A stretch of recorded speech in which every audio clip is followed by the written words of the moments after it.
काळाच्या अथांग प्रवाहात एक असा क्षण आला होता जेव्हा पृथ्वीवरील संतुलन हलू लागलं होतं.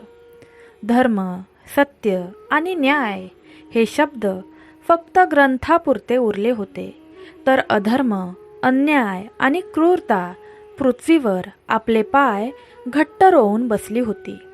अनादी काळापासून ही सृष्टी धर्म आणि अधर्म यांच्या संतुलनावर चालत आली आहे. जेव्हा जेव्हा धर्म वाढतो तेव्हा सृष्टी आनंदाने फुलते, आणि जेव्हा अधर्म वाढतो तेव्हा अंधार हळूहळू सर्वत्र पसरू लागतो. असा एक काळ आला होता. पृथ्वीवर अधर्माने आपले भयंकर रूप धारण केले होते.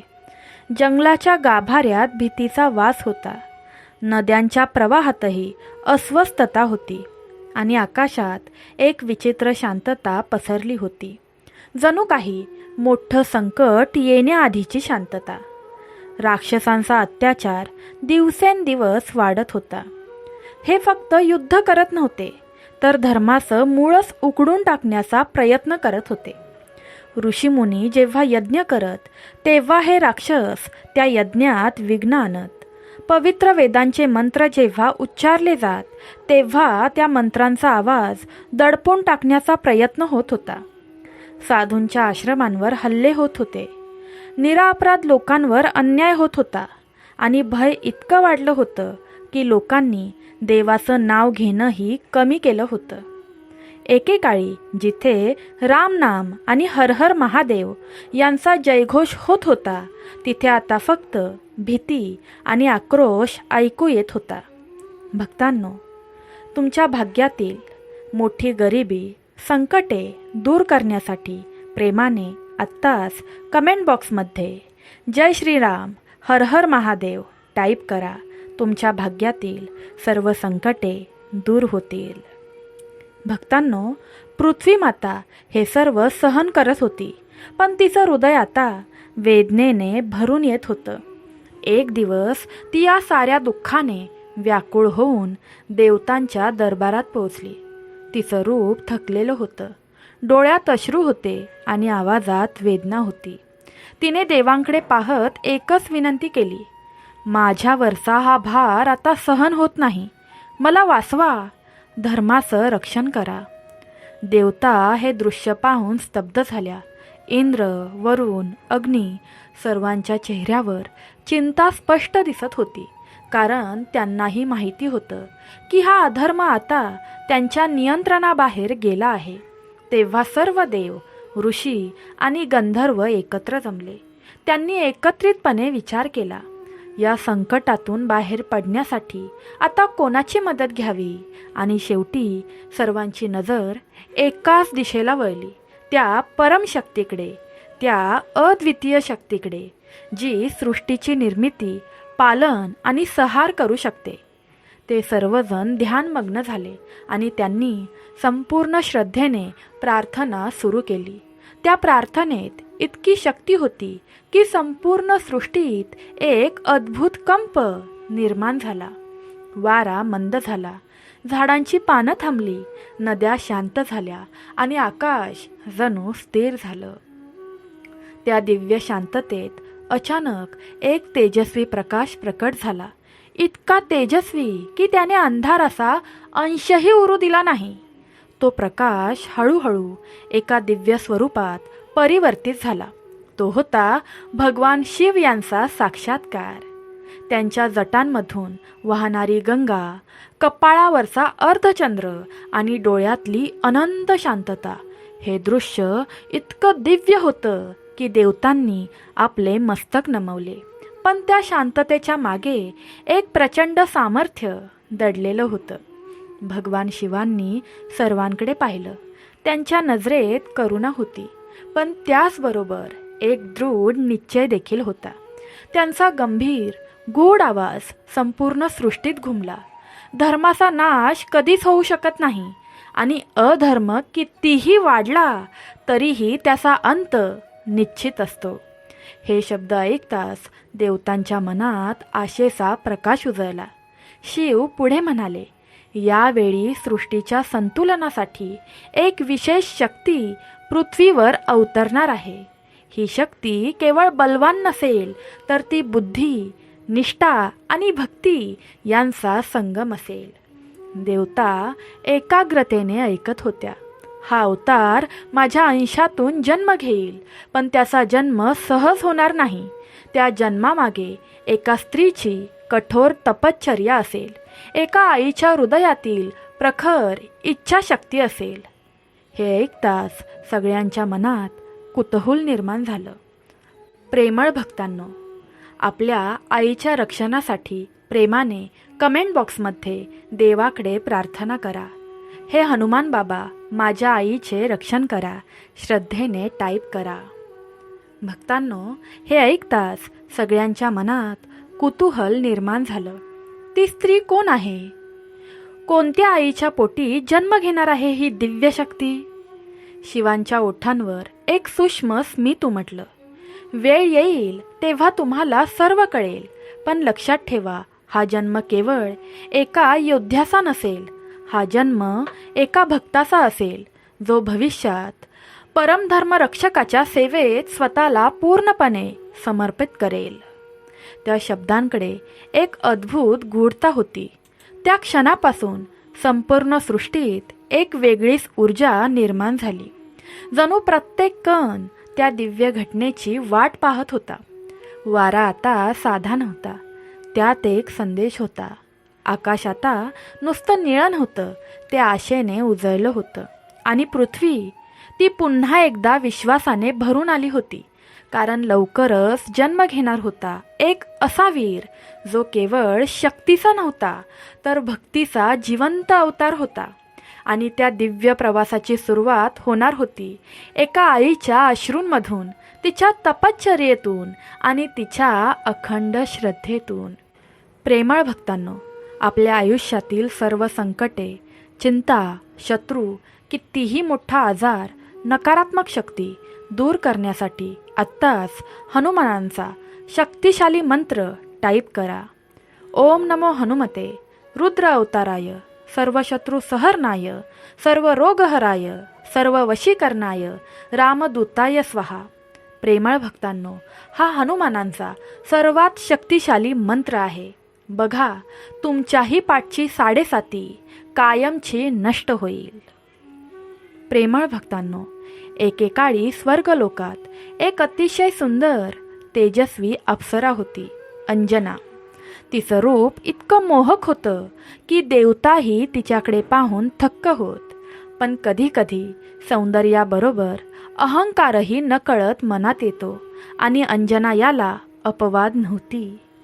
एकदा ती एका महान ऋषींच्या आश्रमात गेली.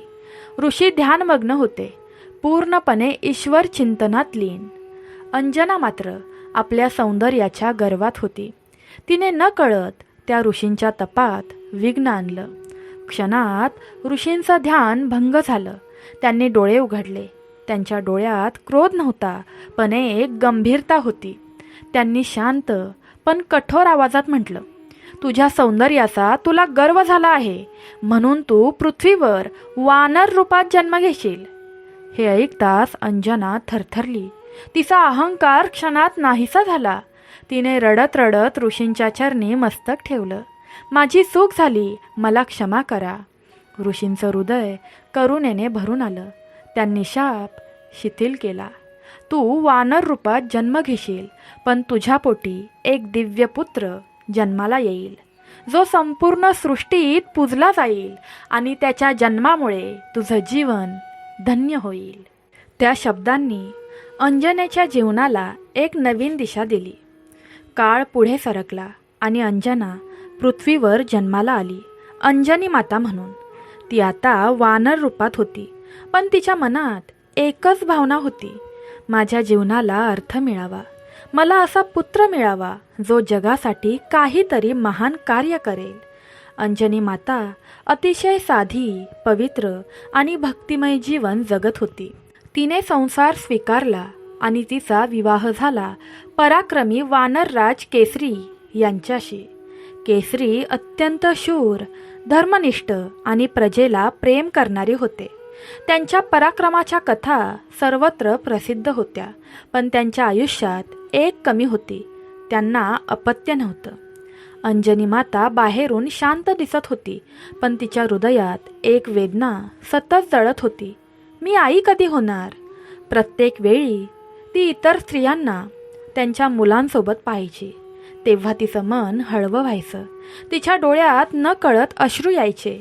ती आकाशाकडे पाहून विचारायची, हे देवा, माझ्या आयुष्यातही हा आनंद कधी येणार? पण तिची ही वेदना तिने कधीही कोणासमोर व्यक्त केली नाही. ती शांतपणे सहन करत राहिली आणि तिची श्रद्धा अधिकच दृढ होत गेली. एक दिवस अंजनी मातेने ठरवलं, मी देवाला प्रसन्न करणारच, कितीही कठीण असलं तरीही. ती जंगलात गेली. उंच डोंगर, दाट झाडं आणि पूर्ण शांतता. तिथे तिने बसून तपश्चर्या सुरू केली. दिवस गेले, महिने गेले, वर्ष उलटली. तिने अन्न पाणी त्यागलं, फक्त ईश्वराच्या नावाचा जप करत राहिली. कधी कडक ऊन, कधी मुसळधार पाऊस, कधी थंड वारा, पण तिचं मन विचलित झालं नाही. तिच्या ओठांवर सतत एकच नाव होतं, सांब सदाशिव, सांब सदाशिव. तिची तपश्चर्या इतकी प्रखर होती की तिच्या शरीरातून तेज प्रकट होऊ लागलं. जंगलातील प्राणीही तिच्याजवळ शांत बसू लागले. निसर्गही तिच्या भक्तीपुढे नतमस्तक झाला होता. अंजनी मातेच्या या अखंड तपश्चर्येमुळे संपूर्ण सृष्टीत एक अद्भुत ऊर्जा निर्माण झाली. देवतांनीही तिच्या भक्तीचं सामर्थ्य जाणवलं. ही साधी स्त्री नव्हतीच, हिच्या मनात एक महान संकल्प आहे हे ईश्वराला कळलं होतं. तिच्या प्रत्येक श्वासात भक्ती होती, तिच्या प्रत्येक अश्रूमध्ये प्रार्थना होती आणि हळूहळू तिची ही प्रार्थना त्या परमशक्तीपर्यंत पोहोचली.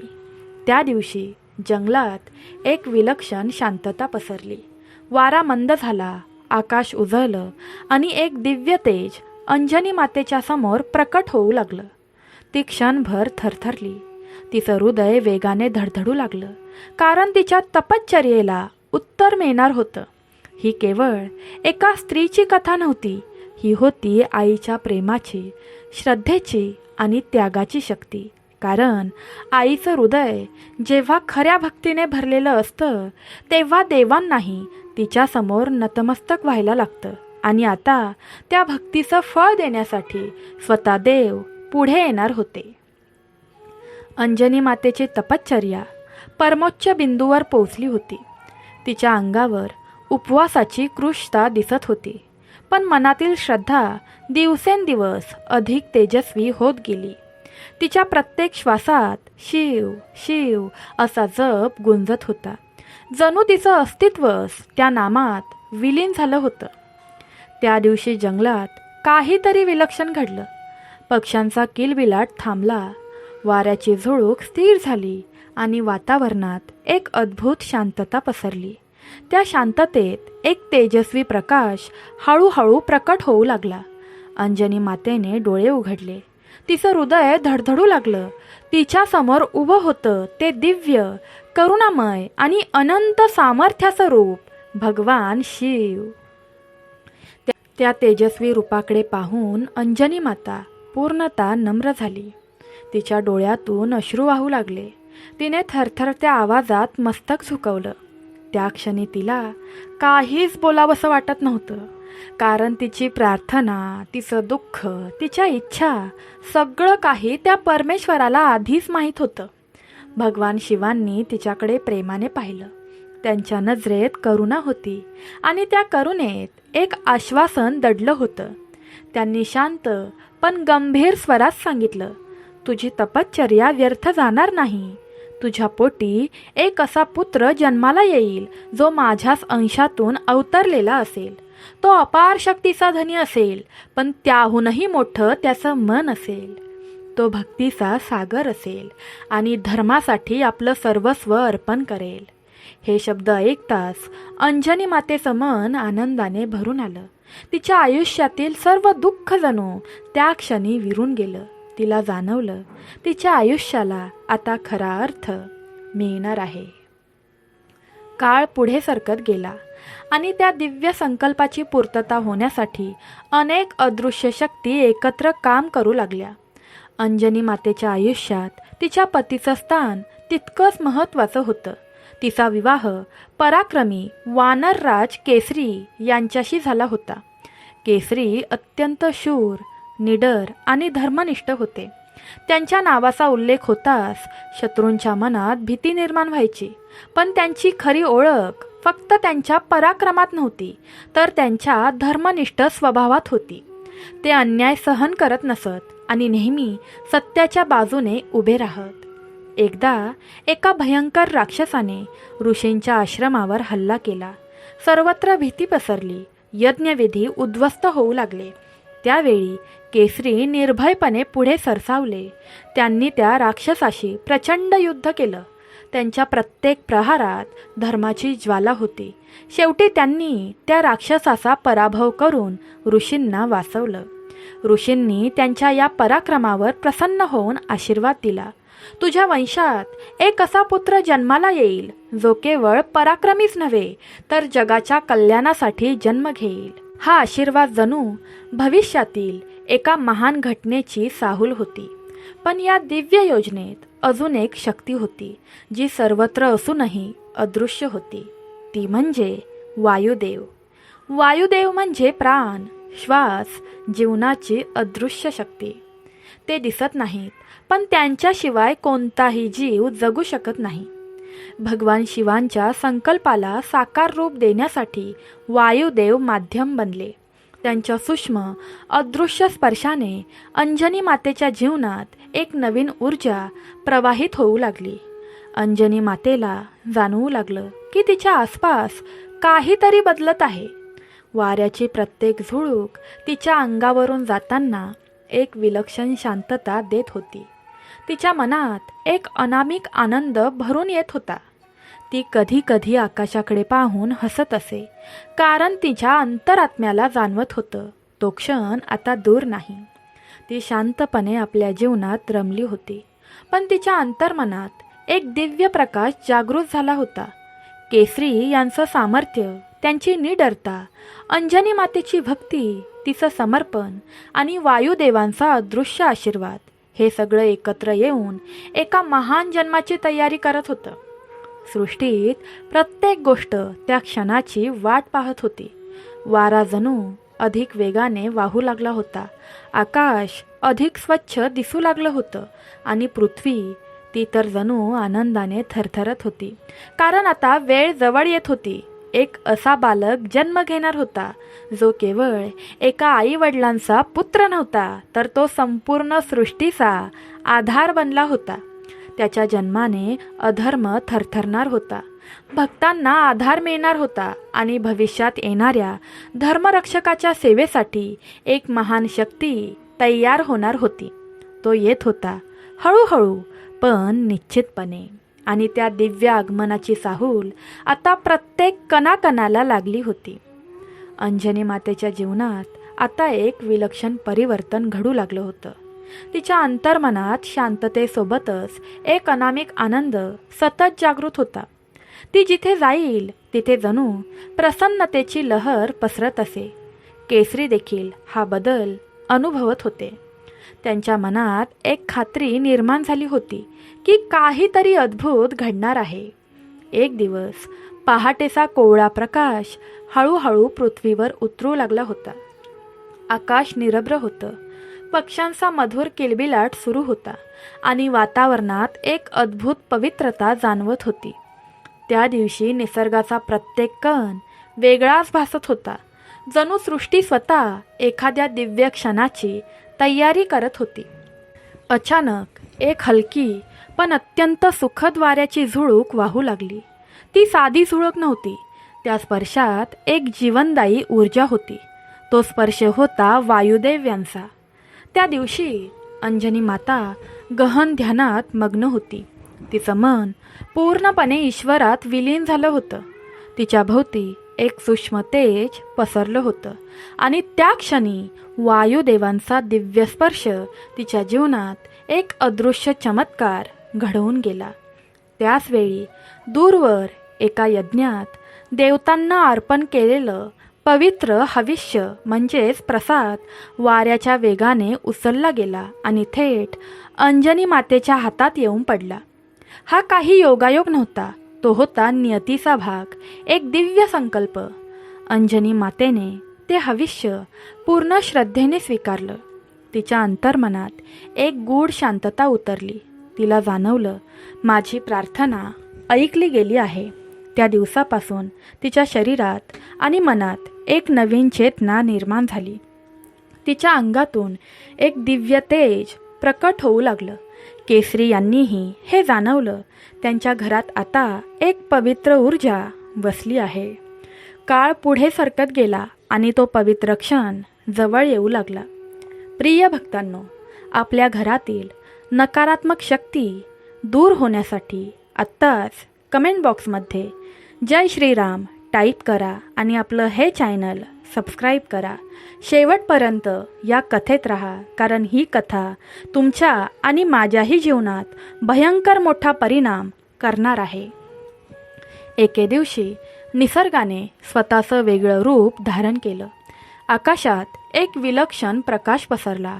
वारा मंद पण गूढ झाला आणि सर्वत्र एक दिव्य सुगंध दरवळू लागला. त्या क्षणी अंजनी मातेच्या पोटी एका तेजस्वी बालकाचा जन्म झाला.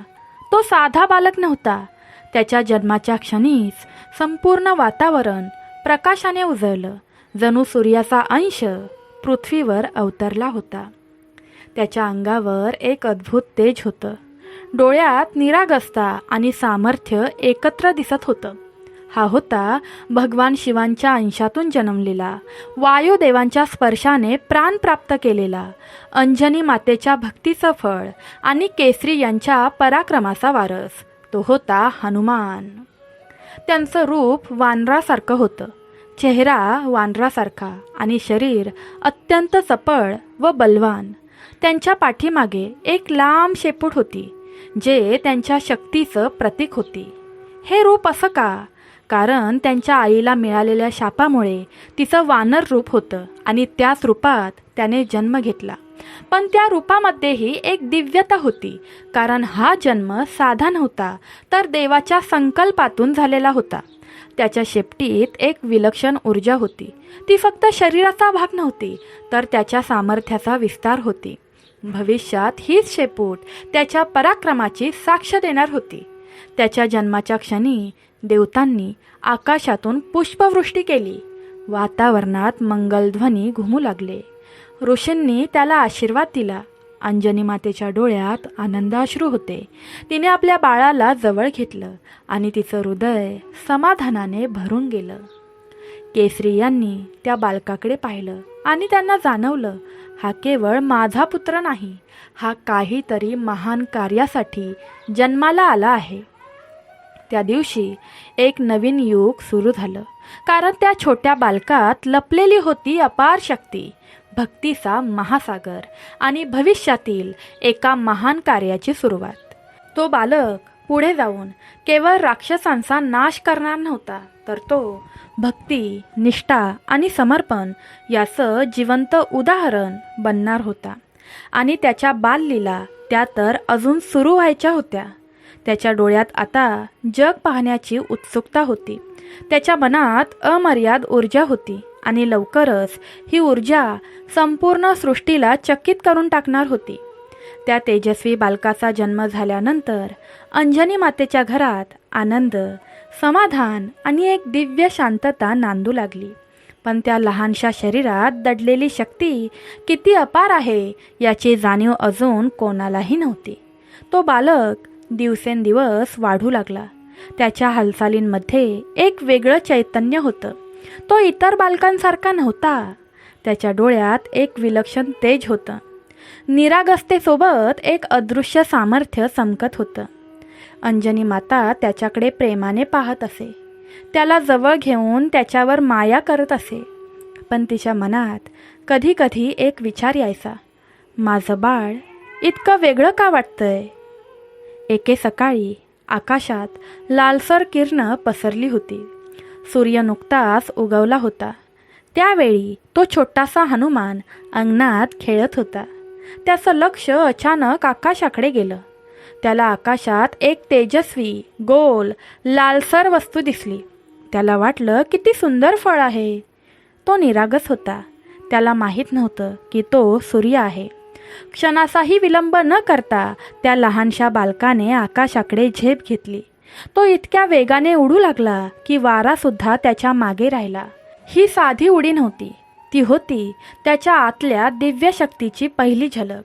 तो आकाशात झेपावत गेला, उंच, अधिक उंच, सूर्याच्या जवळ पोहोचू लागला. देवतांनी हे दृश्य पाहिलं आणि ते स्तब्ध झाले. हा बालक कोण आहे, जो सूर्यालाही गाठायला निघाला आहे? त्या क्षणी देवांचा राजा इंद्र चिंतेत पडला. त्यांना वाटलं, जर हा बालक सूर्याला गिळून टाकेल तर सृष्टीचं संतुलन अधिक बिघडेल. क्षणाचाही विचार न करता त्यांनी आपल्या वज्राचा प्रहार केला.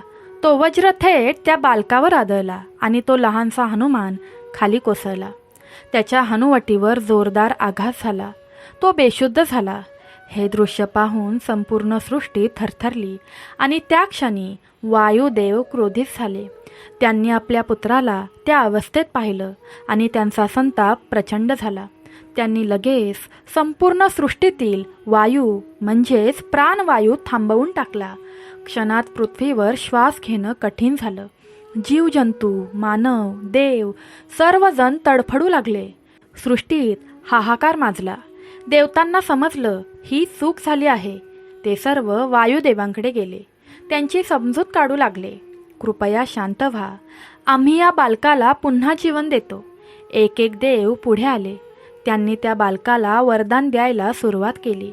कोणी त्याला अपार बल दिलं, कोणी बुद्धी दिली, कोणी वेग दिला, कोणी त्याला अजर अमरतत्वाचा आशीर्वाद दिला. इंद्र देखील पुढे आले.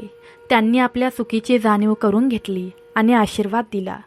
माझ्या वज्राने तुला इजा केली, पण आता यापुढे कोणतंही शस्त्र तुला इजा करू शकणार नाही. त्या बालकाच्या हनुवटीवर जो आघात झाला होता त्यावरूनच त्याचं नाव पडलं हनुमान, म्हणजेच हनुवटी. हळूहळू तो बालक शुद्धीवर आला. त्याच्या डोळ्यात पुन्हा चमक आली. वायुदेव शांत झाले. सृष्टीत पुन्हा प्राणवायू प्रवाहित झाला. सर्वत्र शांतता परतली. अंजनी माता धावत आली. तिने आपल्या बाळाला मिठीत घेतलं. तिच्या डोळ्यातून अश्रू वाहू लागले. पण त्या दिवसानंतर एक गोष्ट स्पष्ट झाली. हा साधा बालक नाही, तो एक दिव्य शक्ती आहे, ज्याला देवांनी स्वतः वरदान दिलं होतं. पण त्याचबरोबर हनुमानांच्या बालपणातील खोड्या आणि शक्तीचं अनियंत्रित स्वरूप अजून समोर यायचं होतं. कारण शक्ती जेव्हा मर्यादेविना असते तेव्हा ती कधीकधी संकटाचं कारणही बनते. आणि याच कारणामुळे त्यांच्या आयुष्यात एक असा प्रसंग येणार होता जो त्यांच्या संपूर्ण जीवनाला वेगळं वळण देणार होता. तो प्रसंग होता शापाचा, जो त्याला स्वतःची शक्ती विसरायला लावणार होता. पण तोच शाप भविष्यात त्याच्या महान कार्यासाठी कारण ठरणार होता. भक्तांनो, हनुमानांच्या जन्मानंतर आणि त्या अद्भुत प्रसंगानंतर जिथे त्यांनी सूर्यालाच फळ समजून गाठण्याचा प्रयत्न केला, देवतांनी दिलेल्या वरदानांमुळे त्यांच्या अंगात अपार शक्ती जागृत झाली होती. पण ते अजूनही एक निरागस बालक होते. त्यांना आपल्या शक्तीची मर्यादा, तिचा उपयोग कधी आणि कसा करायचा याची अजिबात जाणीव नव्हती. अंजनी माता त्यांच्यावर अपरंपार प्रेम करत होत्या. त्या त्यांना सतत समजवायच्या, सांभाळायच्या. केसरी देखील त्यांच्याकडे अभिमानाने पाहत, पण मनात एक हलकीशी चिंता असायची. हे बाळ खूपच सामर्थ्यवान आहे, पण याला योग्य दिशा मिळालीच पाहिजे. हनुमान बाबा दिवसेंदिवस मोठे होत होते आणि त्यांच्या खोड्या देखील वाढत होत्या. ते जंगलात फिरायला जात, झाडांवरून झाडांवर उड्या मारत, कधी एखाद्या मोठ्या झाडाची फांदी सहज तोडत, कधी प्राण्यांसोबत खेळत. त्यांचं मन अगदी स्वच्छ होतं. पण त्यांच्या शक्तीमुळे त्यांच्या खोड्या कधी कधी त्रासदायक ठरत होत्या. एकदा ते काही ऋषींच्या आश्रमाजवळ गेले. तिथे शांतता होती, पवित्र वातावरण होतं आणि ऋषी त्या शांत वातावरणात ध्यानात मग्न होते. हनुमानांना कुतूहल वाटलं. ते हळूच पुढे गेले. कधी एखाद्या ऋषींची जटा ओढायचे, कधी त्यांच्या समोर बसून त्यांच्या चेहऱ्याकडे पाहत राहायचे, कधी यज्ञातील वस्तू उचलून खेळायला लागायचे. त्यांना हा सगळा खेळ वाटत होता, पण या गोष्टीने ऋषींचं ध्यान भंग होत होतं.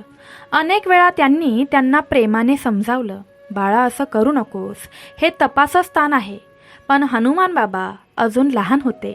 त्यांच्या मनात कोणताही वाईट हेतू नव्हता. ते पुन्हा पुन्हा तसंच वागायचे. हळूहळू ऋषींना जाणवलं, या बालकाच्या अंगात अपार शक्ती आहे आणि जर ही शक्ती नियंत्रणात राहिली नाही तर भविष्यात ती संकट निर्माण करू शकते. एक दिवस हनुमान पुन्हा त्यांच्या खोड्यांमध्ये गुंतले होते. तेव्हा त्या ऋषींनी गंभीरपणे त्यांच्याकडे पाहिलं. त्यांच्या डोळ्यात करुणा होती, पण त्याचबरोबर एक कठोर निर्णय देखील होता. त्यांनी शांत पण प्रभावी शब्दात म्हटलं, तू खूप शक्तिशाली आहेस, पण तुला तुझ्या शक्तीची जाणीव नाही, म्हणून आम्ही तुला शाप देतो. तू तुझी ही शक्ती कायमची विसरशील. हे ऐकताच वातावरण जड झालं. हनुमान बाबा थोडा वेळ स्तब्ध झाले. त्यांना काहीच समजलं नाही, पण त्या शब्दांचा प्रभाव त्यांच्या अंतर्मनावर झाला. ऋषी पुढे म्हणाले, तू ही शक्ती पूर्णपणे विसरशील, पण जेव्हा तुला तुझ्या कर्तव्याची आठवण करून दिली जाईल तेव्हा तुझी शक्ती पुन्हा जागृत होईल. हा शाप किंवा शिक्षा नव्हतीच, तर तो एक आशीर्वाद होता, जो योग्य वेळी त्यांना योग्य मार्ग दाखवणार होता. त्या दिवसानंतर हनुमानांच्या स्वभावात बदल झाला. ते शांत झाले. त्यांच्या खोड्या कमी झाल्या. ते एक साधं निरागस जीवन जगू लागले होते. त्यांच्या आतली अपार शक्ती आता सुप्त झाली होती. जणू एखादा ज्वालामुखी शांत झाला होता. अंजनी माता हे सगळं पाहत होत्या. त्यांना जाणवत होतं की काहीतरी बदललं आहे, पण त्यामागचं कारण त्यांना कळलं नव्हतं. केसरी देखील शांतपणे निरीक्षण करत होते, पण नियतीने जे ठरवलं होतं ते अचूक घडत होतं, कारण तो शाप एक दिवस वरदान ठरणार होता. तो दिवस येणार होता जेव्हा एक महान व्यक्ती हनुमानांना त्यांच्या शक्तीची आठवण करून देणार होती आणि त्या क्षणापासून संपूर्ण सृष्टी हनुमानाच्या पराक्रमाची साक्ष देणार होती. तो क्षण अजून यायचा होता आणि त्या क्षणाची सुरुवात होणार होती एका वनवासातून, एका राजकुमाराच्या आगमनातून आणि एका दिव्य भेटीतून. भक्तांनो, हनुमानांची ही कथा जे भक्त शेवटपर्यंत ऐकत राहतील त्यांची मोठी मनोकामना पूर्ण होईल. प्रेमळ भक्तांनो, काळ पुढे सरकत होता. हनुमान आता तारुण्याकडे झुकत होते, पण त्यांच्या आत दडलेली अपार शक्ती अजूनही सुप्तच होती. ते साध्या वानरांसारखेच जीवन जगत होते, विनम्र, शांत आणि निरागस. त्यांना स्वतःबद्दल काहीही विशेष वाटत नव्हतं. जणू नियतीने त्यांच्या महानतेवर एक पडदा टाकला होता. पण सृष्टीच्या पाठीमागे घडणाऱ्या घटना काही वेगळ्याच दिशेने चालल्या होत्या. अयोध्येचे पराक्रमी आणि धर्मनिष्ठ राजकुमार श्रीराम वनवासासाठी आपल्या पत्नी सीता आणि भाऊ लक्ष्मण यांच्यासह वनात आले होते. भक्तांनो, जर तुम्हाला हनुमानांना प्रसन्न करायचे असेल तर त्यांचे आवडते शब्द सीताराम कमेंट बॉक्समध्ये टाईप करा. बघा, ते तुमच्यावर प्रसन्न होऊन 2 हात वरती करून तुम्हाला आशीर्वाद देतील. प्रेमळ भक्तांनो, वनवास हा फक्त एक प्रवास नव्हता, तर एका महान कार्याची सुरुवात होती. वनात अनेक घटना घडल्या आणि एक दिवस असा आला जेव्हा राक्षसांनी सीतेचं अपहरण केलं. त्या क्षणी श्रीरामांचं मन दुःखाने व्याकुळ झालं. ते सीतेच्या शोधात वनात भटकू लागले. त्यांच्या डोळ्यात वेदना होती, पण मनात आशा अजूनही जिवंत होती. आणि नियती, ती हळूहळू त्यांना त्या व्यक्तीकडे घेऊन जात होती, जो त्यांच्या कार्यात सर्वात मोठा आधार ठरणार होता. त्या काळात हनुमान सुग्रीवाच्या सेवेत होते. सुग्रीव एक वानरराज, जो स्वतःच्या भावामुळे वनात भटकत होता. हनुमान त्याचा विश्वासू, बुद्धिमान आणि निष्ठावंत सेवक होता. एक दिवस हनुमानांनी दूरवर 2 तेजस्वी पुरुषांना पाहिलं. त्यांच्या अंगावर साधे वस्त्र होते, पण त्यांच्या चेहऱ्यावर एक दिव्य तेज होतं. हनुमानांच्या मनात कुतूहल जागृत झालं. हे कोण असतील? ते साध्या वानराच्या रूपात त्यांच्या जवळ गेले, पण त्यांच्या अंतर्मनात काहीतरी वेगळंच घडत होतं. जसं ते श्रीरामांच्या जवळ गेले तसं त्यांच्या हृदयात एक अज्ञात भाव जागृत झाला. जणू ते कोणाला तरी खूप वर्षांपासून ओळखतात. जणू त्यांच्या आत्म्याला आपल्या खऱ्या ठिकाणी पोहोचल्याची जाणीव झाली. ते नम्रपणे त्यांच्यासमोर उभे राहिले. श्रीरामांनी त्यांच्याकडे पाहिलं. त्या एका नजरेत काहीतरी विलक्षण होतं. त्या नजरेत प्रेम होतं, ओळख होती आणि एक गूढ नातं होतं. हनुमानांच्या अंतर्मनात एक कंप निर्माण झाला. त्यांना काही समजत नव्हतं, पण त्यांच्या ओठांवरून आपोआप शब्द बाहेर पडले. प्रभू, आपण कोण? त्या शब्दांमध्ये आदर होता, भक्ती होती आणि एक अज्ञात ओढ होती. श्रीराम हसले. त्यांनी शांतपणे आपली ओळख सांगितली आणि त्या क्षणी हनुमानांच्या अंतर्मनात काहीतरी तुटलं आणि काहीतरी नव्याने जागृत झालं. तो होता भक्तीचा जन्म. हनुमानांना जाणवलं, हे कोणी साधे नाहीत, हे माझे सर्वस्व आहेत. त्यांच्या डोळ्यातून अश्रू वाहू लागले. त्यांनी त्या क्षणी श्रीरामांच्या चरणी मस्तक ठेवलं. त्या क्षणी एक साधा वानर एक महान भक्त बनला. त्या भेटीने त्यांचं आयुष्य पूर्णपणे बदललं. ज्या शक्तीवर शापामुळे पडदा पडला होता, ती शक्ती आता हळूहळू जागृत होऊ लागली. कारण आता त्यांना त्यांचं कर्तव्य सापडलं होतं, रामकार्य. त्या दिवसापासून हनुमानांसाठी एकच ध्येय होतं, श्रीरामांची सेवा. त्यांच्या प्रत्येक श्वासात आता राम होते. त्यांच्या प्रत्येक कृतीत समर्पण होतं आणि त्या भक्तीच्या बळावर ते अशक्य गोष्टीही शक्य करणार होते. तो प्रवास आता सुरू झाला होता. एक असा प्रवास जो भक्ती, शक्ती आणि समर्पणाचा सर्वोच्च उदाहरण ठरणार होता. आणि लवकरच संपूर्ण सृष्टी हनुमानाच्या पराक्रमाची साक्ष देणार होती. श्रीरामांच्या चरणी मस्तक ठेवताच हनुमानांच्या आयुष्याला नवं वळण मिळालं. त्या एका क्षणात त्यांचं अस्तित्व बदललं. आता ते फक्त वानर नव्हते, ते भक्त झाले होते, पूर्णतः समर्पित, पूर्णतः जागृत. त्यांच्या प्रत्येक श्वासात आता एकच नाव गुंजत होतं, जय श्रीराम, जय श्रीराम. श्रीरामांनी प्रेमाने त्यांच्याकडे पाहिलं. त्या नजरेत इतकी आपुलकी होती की हनुमानांच्या अंतर्मनात दडलेली शक्ती जणू हलके जागी होऊ लागली. त्या भेटीनंतर हनुमानांनी श्रीरामांना सुग्रीवाशी भेट घडवून दिली. सुग्रीवाने आपली व्यथा सांगितली आणि श्रीरामांनी त्याला मदत करण्याचं वचन दिलं. पुढे वालिनाचा अंत झाला आणि सुग्रीव पुन्हा वानरराज झाला. सुग्रीवाने श्रीरामांना वचन दिलं, मी सीतेचा शोध लावीन. आणि त्या क्षणापासून सुरू झाला एक महान प्रवास. सीतेचा शोध घेण्यासाठी चारही दिशांना वानर सेना पाठवली गेली. हनुमान देखील त्या शोध मोहिमेत होते, पण त्यावेळी अजूनही त्यांच्या अंतर्मनातली संपूर्ण शक्ती जागृत झाली नव्हती. ते सर्व दक्षिण दिशेकडे निघाले. डोंगर, जंगल, नद्या ओलांडत दिवसेंदिवस शोध घेत राहिले. शेवटी ते एका विशाल समुद्राच्या किनाऱ्यावर पोहोचले. समुद्र प्रचंड होता. लाटांचा आवाज भीतीदायक होता आणि त्या समुद्राच्या पलीकडे लंकेत सीता असल्याचा अंदाज होता, सीता माता. पण प्रश्न होता, हा समुद्र कोण ओलांडणार? सर्व वानर एकमेकांकडे पाहू लागले. कुणालाही इतकी उडी मारण्याची हिंमत होत नव्हती. तेव्हा एक वृद्ध ज्ञानी वानर पुढे आला, जाबवंत.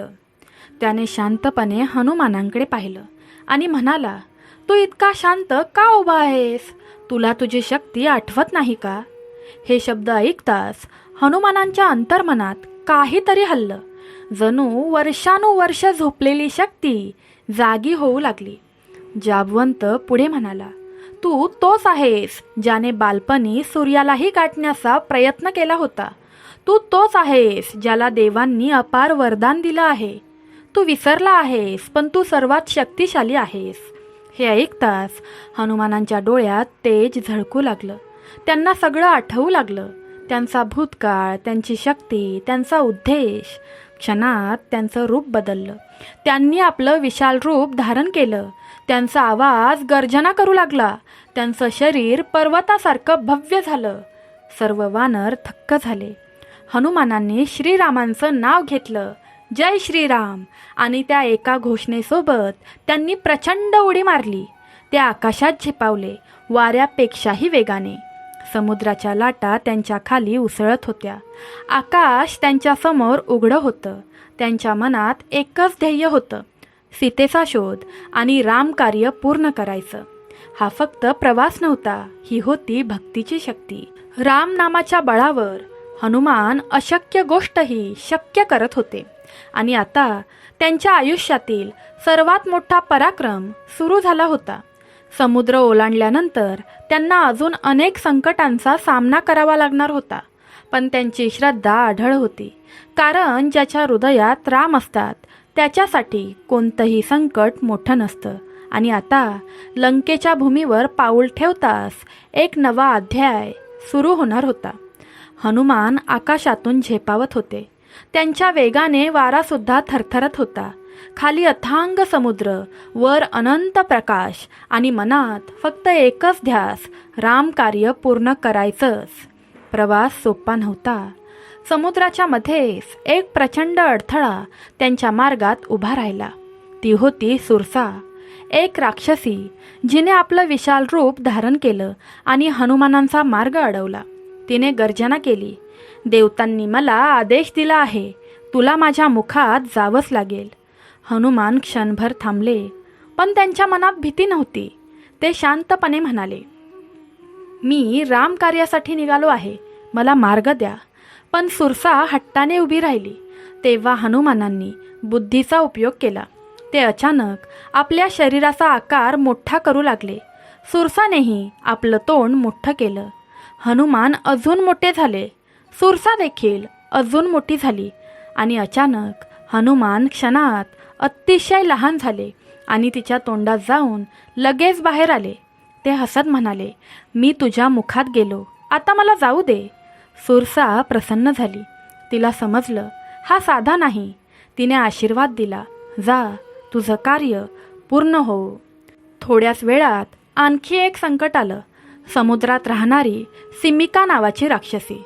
ती सावली पकडून जीवाला थांबवत असे. तिने हनुमानांची सावली पकडली. क्षणात त्यांचा वेग कमी झाला. पण हनुमान बाबा थांबले नाहीत.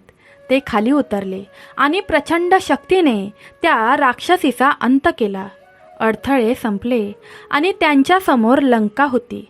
सोनेरी नगरी, भव्य, सुंदर, पण अधर्माने व्यापलेली. हनुमानांनी आपलं रूप लहान केलं. त्यांनी शांतपणे लंकेत प्रवेश केला. रात्र होती.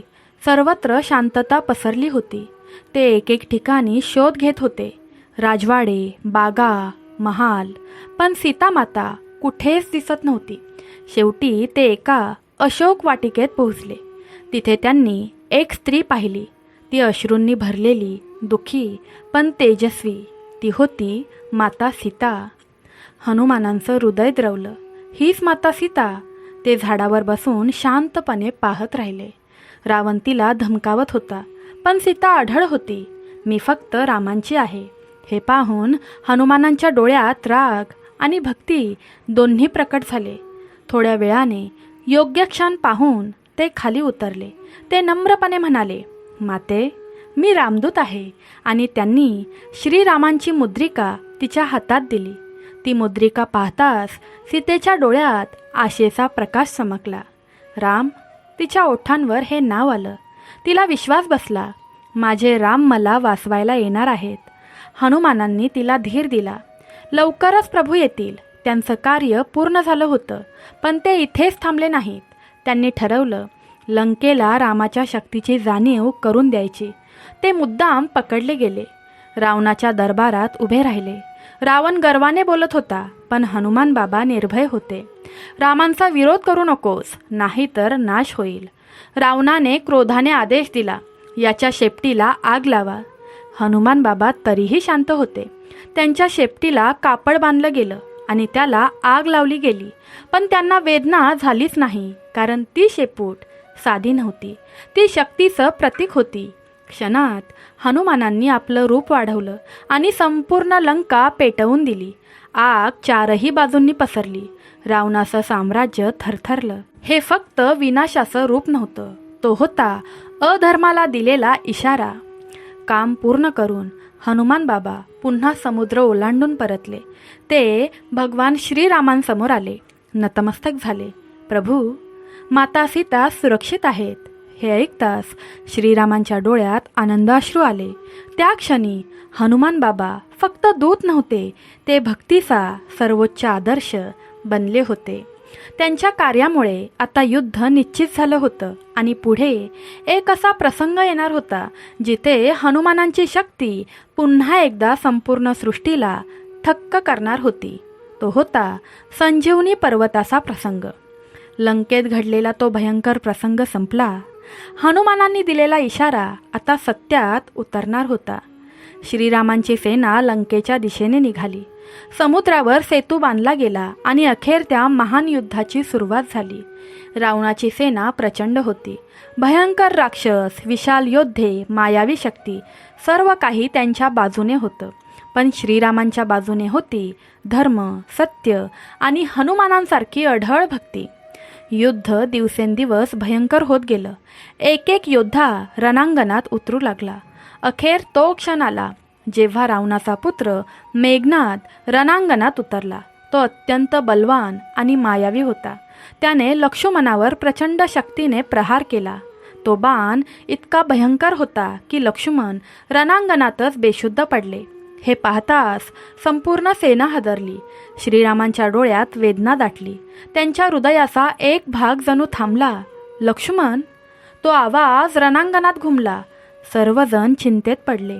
तेव्हा वैद्य सुषेण पुढे आले. त्यांनी गंभीरपणे सांगितलं, लक्ष्मणांना वाचवायचं असेल तर हिमालयातील द्रोणागिरी पर्वतावरून संजीवनी बुटी आणावी लागेल आणि तीही सूर्योदयापूर्वी. क्षणात सगळ्यांच्या नजरा हनुमानांकडे वळल्या, कारण हे कार्य फक्त तेच करू शकत होते.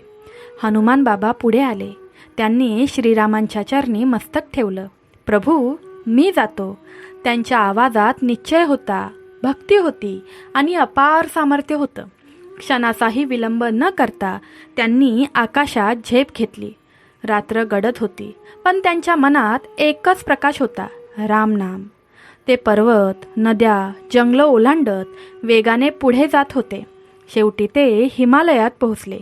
त्यांना द्रोणागिरी पर्वत दिसला. पण समस्या होती, त्यांना नक्की कोणती वनस्पती संजीवनी आहे हे ओळखताच येत नव्हतं. क्षणभर ते विचारात पडले, पण पुढच्या क्षणी त्यांनी निर्णय घेतला. वेळ वाया घालवायचा नाही. त्यांनी संपूर्ण पर्वतच उचलून घेतला. ते दृश्य अद्भुत होतं. एक वानर हातात संपूर्ण पर्वत घेऊन आकाशात उडत होते, पण ते साक्षात भगवान हनुमान होते. संपूर्ण सृष्टी हे दृश्य पाहून थक्क झाली. ते वेगाने परत आले. सुषेण वैद्यांनी संजीवनी बुटी घेतली आणि लक्ष्मणांच्या नाकाजवळ ठेवली. क्षणभर शांतता पसरली आणि अचानक लक्ष्मणांनी हळूहळू डोळे उघडले. सर्वांच्या चेहऱ्यावर आनंद फुलला. श्रीरामांच्या डोळ्यातून अश्रू वाहू लागले. ते हनुमानांकडे पाहत म्हणाले, हनुमाना, तू केवळ माझा सेवक नाहीस, तू माझा प्राण आहेस. त्या शब्दांनी हनुमानांच्या डोळ्यातही अश्रू आले. त्यांनी नम्रपणे उत्तर दिलं, प्रभू, मी काहीच नाही, सर्व काही तुमच्यामुळे आहे. ती होती खरी भक्ती, जिथे अहंकार नाही, फक्त समर्पण असतं. युद्ध पुढे सुरू राहिलं आणि अखेर रावणाचा अंत झाला. धर्माचा विजय झाला. पण त्या विजयामागे एक महान शक्ती होती, हनुमानांची. त्यांनी केवळ पराक्रमच केला नाही, तर प्रत्येक क्षणी श्रीरामांच्या कार्यासाठी स्वतःला अर्पण केलं. युद्ध संपलं, शांती परत आली. पण हनुमानांचा प्रवास इथे संपला नव्हता, कारण त्यांचं अस्तित्व केवळ त्या काळापुरतं नव्हतं. ते सदैव जिवंत राहणार होते, भक्तांच्या रक्षणासाठी, संकट दूर करण्यासाठी. आणि आता त्यांच्या जीवनातील एक गूढ आणि फार कमी लोकांना माहीत असलेला प्रसंग उलगडणार होता. एक असा प्रसंग जो त्यांच्या ज्ञान, त्याग आणि ब्रह्मचार्याचं खरं रूप दाखवणार होता. युद्ध संपलं होतं. अधर्माचा अंत झाला होता आणि धर्माचा विजय झाला होता. लंकेच्या रणांगणावर पुन्हा शांतता पसरली होती, पण हनुमानांच्या अंतर्मनात एक वेगळी स्थिरता निर्माण झाली होती. ते केवळ कोणत्याही विजयाच्या आनंदात रमले नव्हते, कारण त्यांच्या दृष्टीने हे सर्व केवळ त्यांच्या प्रभूंचं कार्य होतं. त्यांच्या प्रत्येक श्वासात एकच नाव घुमत होतं, श्रीराम, जय श्रीराम. श्रीरामांनीही त्यांच्या या निष्ठेकडे प्रेमाने पाहिलं. त्या नजरेत कृतज्ञता आणि एक अतूट नातं दडलेलं होतं. हनुमान बाबा मात्र नेहमीप्रमाणेच नम्र राहिले. मी काहीच केलं नाही, सर्व काही प्रभूंच्या कृपेनेच घडलं आहे, अशी त्यांची भावना होती. काळ पुढे सरकत गेला. अयोध्येत रामराज्य स्थापन झालं. सर्वत्र सुखशांती आणि धर्म नांदू लागला. पण हनुमानांनी राज्य, वैभव, आराम यापैकी काहीही स्वीकारलं नाही. त्यांनी फक्त एकच मार्ग निवडला, प्रभूंची सेवा आणि अखंड भक्ती.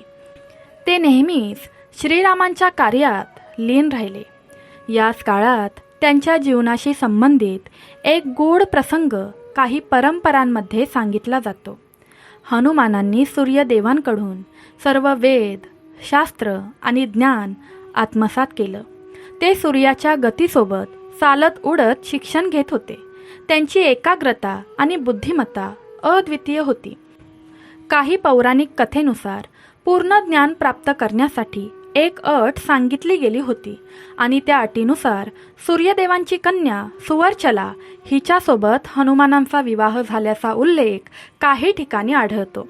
मात्र हा उल्लेख सर्व ग्रंथांमध्ये समानपणे आढळत नाही. त्यामुळे याकडे एक परंपरागत मत म्हणूनच पाहिलं जातं. या कथेनुसार तो विवाह संसारिक नव्हता, तर एक धार्मिक संकल्प होता, ज्यात मोह किंवा आसक्ती नव्हती आणि हनुमानांची निष्ठा पूर्णपणे श्रीरामांमध्येच अढळ राहिली. म्हणूनच त्यांना आजही ब्रह्मचारी म्हणूनच मान दिला जातो. यानंतरही हनुमानांचा प्रवास संपला नव्हताच, उलट तो अधिक सूक्ष्म आणि दिव्य झाला. त्यांना वरदान होतं की जोपर्यंत पृथ्वीवर रामनाम जिवंत आहे तोपर्यंत ते सृष्टीत राहतील. म्हणूनच आजही जिथे रामाचं नाव घेतलं जातं, जिथे भक्त संकटात असतो, तिथे हनुमानांची अदृश्य उपस्थिती जाणवते. एखादा भक्त मनापासून त्यांना हाक मारतो, हनुमान बाबा मला वाचवा, आणि त्या क्षणी त्यांच्या जीवनात बदल घडू लागतो. भीती कमी होते, मनाला धैर्य मिळतं, संकट हळूहळू दूर होऊ लागते. भूत, प्रेत, नकारात्मक शक्ती यांचा प्रभाव कमी होतो. कारण जिथे हनुमानांचं स्मरण असतं तिथे अशा शक्ती टिकू शकत नाहीत. हनुमान बाबा हे केवळ एक ऐतिहासिक पात्र नाही, तर ते एक जिवंत शक्ती आहेत. भक्ती, निष्ठा आणि पूर्ण समर्पणाचं सर्वोच्च रूप. आणि आता त्यांच्या या शक्तीचं सर्वात प्रभावी रूप शब्दांमध्ये प्रकट झालं, ते म्हणजे हनुमान चालीसा, ज्याच्या माध्यमातून आजही लाखो भक्त त्यांच्या कृपेचा अनुभव घेतात. पुढील भागात याच चालिसेची निर्मिती आणि तिच्या अद्भुत शक्तीचा अनुभव आपण घेणार आहोत. शेवटपर्यंत ऐकत रहा. काळ पुढे सरकत गेला, पण हनुमानांची महिमा आणि त्यांची कृपा दिवसेंदिवस अधिकाधिक प्रकट होत गेली. जग बदलत राहिलं, युगे बदलली, पण भक्तांच्या मनात एकच विश्वास कायम राहिला. संकटाच्या क्षणी जर कोणी धावून येत असेल तर ते म्हणजे हनुमान बाबा. त्यांच्या नावातच एक अद्भुत शक्ती आहे आणि त्या शक्तीचं सर्वात प्रभावी रूप शब्दांमध्ये प्रकट झालं, ते म्हणजे हनुमान चालीसा. ही चालीसा कशी निर्माण झाली यामागेही एक सुंदर आणि भावपूर्ण कथा सांगितली जाते. महान संत कवी गोस्वामी तुलसीदास हे श्रीरामांचे परमभक्त होते. त्यांच्या जीवनात रामनामाचं महत्त्व इतकं खोलवर रुजलेलं होतं की ते प्रत्येक क्षणी प्रभूंचं स्मरण करत. पण एक काळ असा आला जेव्हा त्यांच्यावर संकटं आली, अडचणी आल्या आणि त्यांच्या मनात एकच भावना निर्माण झाली, मला हनुमानांची कृपा हवी. तेव्हा त्यांनी पूर्ण श्रद्धेने हनुमानांचं स्मरण सुरू केलं. दिवसरात्र अखंड भक्ती, अखंड जप आणि मग एक दिवस त्यांच्या आयुष्यात एक चमत्कार घडला. त्यांच्यासमोर एक तेजस्वी दिव्य रूप प्रकट झालं. ते रूप होतं हनुमानांचं. त्या दर्शनाने तुलसीदासांच्या डोळ्यात अश्रू आले. मन आनंदाने भरून आलं. त्या क्षणी त्यांना जाणवलं की हनुमान बाबा हे केवळ शक्तीचं नव्हे तर कृपेचं, संरक्षणाचं आणि भक्तीचं जिवंत स्वरूप आहेत. या अनुभवानंतर त्यांनी हनुमानांच्या गुणांचं, त्यांच्या पराक्रमाचं, त्यांच्या भक्तीचं वर्णन शब्दांमध्ये करण्याचा प्रयत्न केला आणि त्यातून निर्माण झाली हनुमान चालीसा. प्रत्येक चौपाई, प्रत्येक ओळ हे केवळ शब्द नाहीत तर एक शक्ती आहेत, एक मंत्र आहे.